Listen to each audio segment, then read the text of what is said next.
Hi, I'm Melissa. Before I dive into this crazy story, make sure to hit that like button and subscribe. Trust me, you won't want to miss this wild ride. So here's a bit about me. I'm a 38-year-old single mom, working hard as a paralegal to give my daughter, Allison, the best life possible. It's been just the two of us since my ex, Jack, decided that fatherhood wasn't for him when Allison was 5. Fast forward to now. Allison's 17 and the light of my life. She's smart, kind, and beautiful inside and out. When Allison told me about prom, I was over the moon. Mom, Tyler asked me to prom. She squealed after school one day. I hugged her tight and said, "That's amazing, sweetie. We need to find you the perfect dress." Little did I know, that dress would cause more drama than I ever imagined. You see, there's a catch to our little family. My ex-mother-in-law, Barbara, and my ex-sister-in-law, Karen, are still in our lives. Don't ask me why, it's complicated. Let's just say they're about as pleasant as a root canal without anesthesia. When Allison mentioned prom at our monthly family dinner, you should have seen their faces. Barbara pursed her lips. "Prom? Isn't that a bit frivolous?" Karen chimed in, "Yeah, shouldn't you be focusing on college applications?" I bit my tongue, but Allison, bless her heart, stood her ground.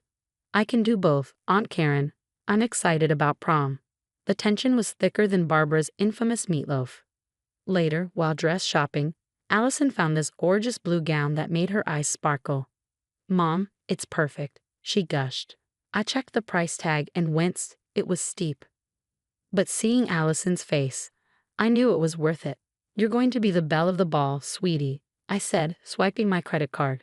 When we showed Barbara and Karen the dress, their reactions were interesting. Barbara sniffed. "It's a bit revealing, don't you think?" Karen added, "And that color. It's not really your best, Allison." I saw Allison's face fall and felt my blood boil. "I think she looks beautiful," I said firmly.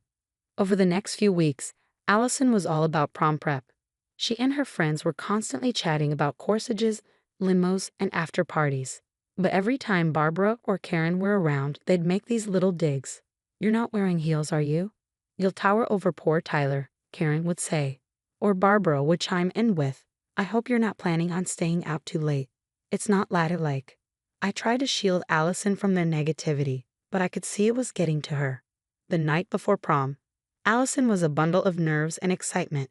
We were doing last-minute prep. Nails, hair, the works. "Mom, what if something goes wrong?"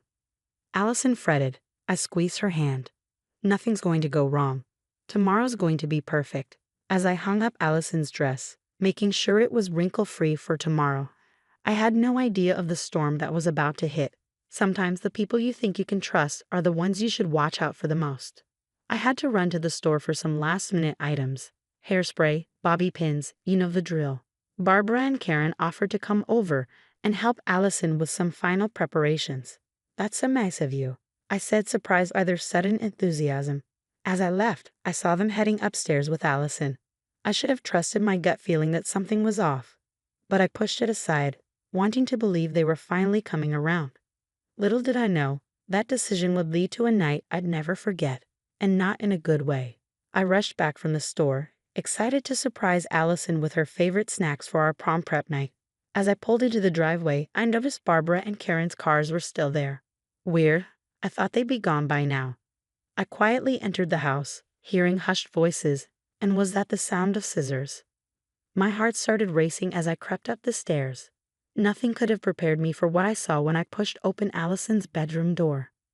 There, in the middle of the room, stood Barbara and Karen, scissors in hand, surrounded by blue fabric scraps. My daughter's beautiful prom dress lay in ruins on the bed. "What the hell are you doing?" I screamed, dropping the shopping bags. Barbara and Karen whirled around, faces pale. "Melissa, we were just," Karen stammered. "Just what?" "Destroying my daughter's dress. Have you lost your minds?" I was shaking with rage. Barbara stepped forward, chin raised defiantly. "We're doing what's best for Allison. That dress was inappropriate." "Inappropriate? It's a prom dress, not a stripper outfit." I couldn't believe what I was hearing. Karen chimed in. "We were just trying to protect her reputation. You wouldn't understand." Suddenly, memories flooded back. The snide comments about my parenting, the accidental spills on Allison's favorite clothes, the times they'd conveniently forgotten to pick her up from school. It all made sense now. You've always been jealous, I realized aloud. You can't stand to see Allison happy. Barbara scoffed. Don't be ridiculous. We love Allison. Love? This isn't love. This is control and manipulation. I shot back. Just then, I heard a gasp from the doorway.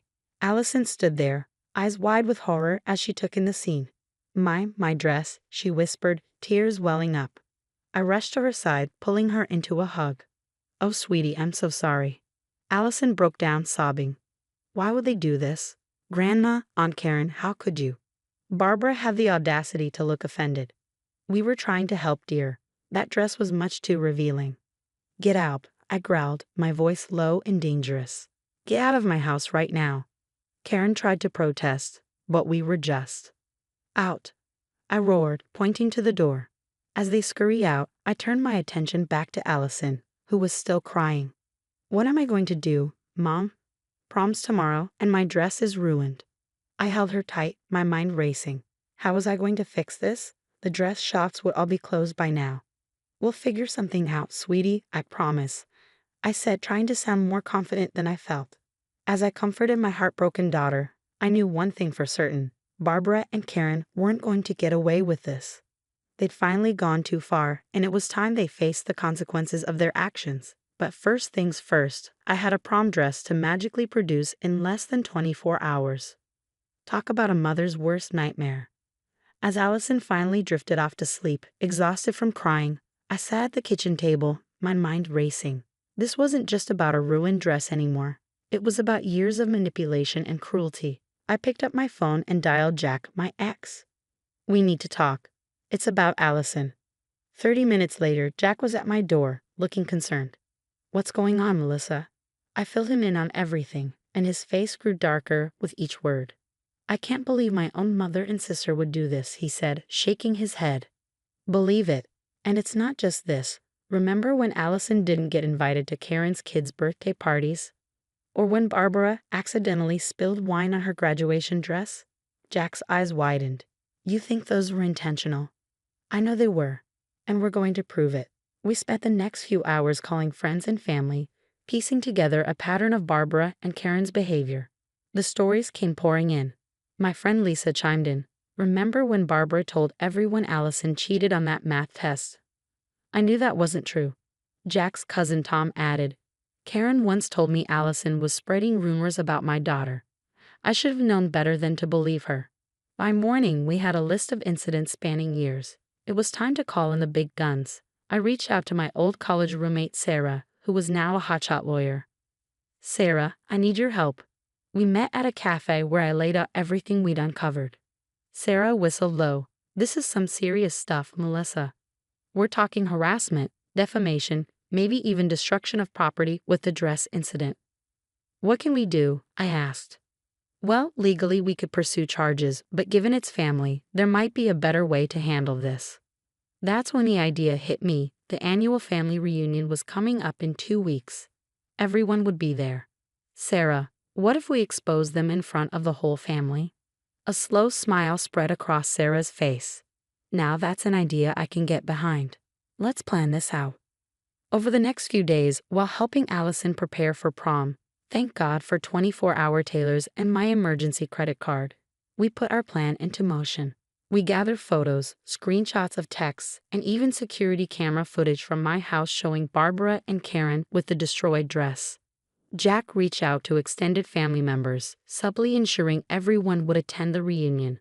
Lisa helped us create a slideshow of evidence, while Tom offered to be our tech guy at the reunion. We need to make sure they can't wiggle out of this, I said during one of our planning sessions. Sarah nodded. I've drafted a statement detailing their actions. We'll distribute it to everyone after the presentation. As the day approached, I felt a mix of nervousness and determination. Barbara and Karen had no idea what was coming. The night before the reunion, Allison asked, Mom, are you sure about this? It seems intense. I hugged her tight. Sweetie, sometimes you have to stand up to bullies, even when they're family, especially when they're family. When they're family. Jack chimed in, your mom's right, kiddo. What they did to you is not okay, and it's time everyone knew the truth. Allison nodded slowly. Okay, I trust you guys. As I laid out my outfit for the reunion, I took a deep breath. Tomorrow, everything would change. Barbara and Karen thought they could manipulate and hurt us without consequences. They were about to learn just how wrong they were. Ready for tomorrow? Jack asked as he was leaving. I nodded, a determined glint in my eye. More than ready. It's time to end this once and for all. Let the showdown begin. The day of the family reunion arrived and my stomach was in knots. Allison, Jack, and I arrived early to set up our little presentation with Tom's help. As family members started trickling in, I could see Barbara and Karen, all smiles and hugs like nothing had happened. The sight made my blood boil. Once everyone had arrived, I stood up and cleared my throat. Everyone, if I could have your attention, please. There's something important we need to discuss. Barbara looked confused. Melissa, dear, what's this about? I took a deep breath. It's about the years of manipulation, lies, and cruelty that you and Karen have inflicted on Allison and our family. The room went dead silent. Tom hit the lights, and our slideshow began. Last week, Barbara and Karen destroyed Allison's prom dress. I said as the security footage played. Gasps filled the room. We went through incident after incident, the birthday party snubs, the ruined clothes, the vicious rumors. With each revelation, I could see the shock and disgust growing on everyone's faces. Karen jumped up. This is ridiculous. We've never done anything to hurt Allison. But her protest fell flat as more family members started speaking up. Cousin Rachel chimed in. So that's why you told me Allison couldn't make it to my wedding. You said she was sick. Uncle Steve added. And the time you said Allison was talking bad about my son. That was a lie too. Barbara and Karen's faces were pale, their eyes darting around the room, looking for allies. They found none. Sarah stepped forward, her lawyer mode in full swing. What you've done constitutes harassment and defamation, not to mention the destruction of property. We have grounds for legal action. Barbara scoffed. You wouldn't dare. We're family. I locked eyes with her. Family doesn't do what you've done. You've left us no choice. The fallout was immediate. Other family members started sharing their own stories of Barbara and Karen's manipulations. It was like a dam had broken. In the end, we didn't need to press charges. The family decided on their own to cut Barbara and Karen out. No more invitations, no more contact. Allison's prom night was a triumph. In her new dress, even more beautiful than the first, she was radiant. Mom, she said as she was leaving, thank you for everything. I hugged her tight, fighting back tears. Always, sweetie. I'll always have your back. Later that night, as I reflected on everything that had happened, I realized something important. Standing up to toxic people, even family, isn't easy. But it's necessary, for ourselves and for the people we love. And that's the end of Melissa and Allison's story. Now, I've got a question for you. Was Melissa justified in exposing Barbara and Karen's behavior to the entire family, or should she have handled the situation more privately? Is public confrontation ever the right approach when dealing with toxic family members? Share your thoughts in the comments below. Your perspective could help others facing similar family conflicts. If this story resonated with you and you want to hear more like it, hit that like button and subscribe to our channel. Your support helps us bring more of these real-life dramas to light. Thanks for watching. We'll see you in the next video.